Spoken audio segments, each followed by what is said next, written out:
ላውረንስ ፊንክ ብ1952 ኣብ ሎስ አንጀለስ ካሊፎርኒያ ካብ አይሁዳውያን ቤተሰብ ተወሊዱ ኣብኡ ዝዓበየ ቢሊዮነር እዩ።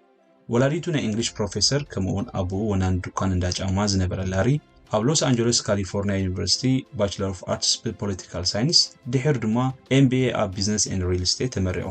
ካብ ሰባታታት ሒዙ ምስ ከም በዓል ፈርስት ቦስተን ናይ ኢንቨስትመንት ባንክታት ስርሑ ጀሚሩ ክሳብ ዝሕጂ በፂሕዮ ዘሎ መምሕዳር ዝዓበየ ትካል ፋይናንስ ብላክ ሮክ ክበፅሕ ብዙሕ ላዕልን ታሕትን ክሳራን ውድቀትን ዘለዎ ተመክሮ ከም ዝነበሮ ይፍለጥ። ኣብ ሪል ስቴት ምስ ሞርጌጅ ናይ ገዛውቲ ዝተሓዝ ሓላፍነት ተሰኪሙ ስርሑ ዘሳልጥ ጉጅለ ናይ ትካል ፈርስት ቦስተን ተጠርኒፉ ስርሑ ዘካይድ ዝነበረ ላሪ ፊንክ በቲ ሽዑ ዘጋጥሞ ክሳራ ኣብ ልዕሊ እቲ ጉጅለ ብዙሕ ነቐፌታ ወሪድዎ እዩ። ምክንያት ናይዚ ድማ ኣብ ምግማት ናይ መጻኢ ኢንትረስት ሬት ጌጋ ስለ ዝተፈጸመ ስለዝኾነ ከዓ 100 ሚሊዮን ዝኣክል ክሳራ ስዒቡ። ድሕሪ እዚ ከምቲ ልዕሊ ኢልና ዝጠቐስናዮ ነቲ ኣብ ትሕቲ ጽላል ብላክስቶን ግሩፕስ ዝካየድ ዝነበረ ብላክ ሮክ ኣብ ምምስራት ኣተወ። እቲ ውህሉል ተመክሮውን ኣፍልጡን ዘንጸባርቕ ዓወታት ድማ ተጓናጸፈ።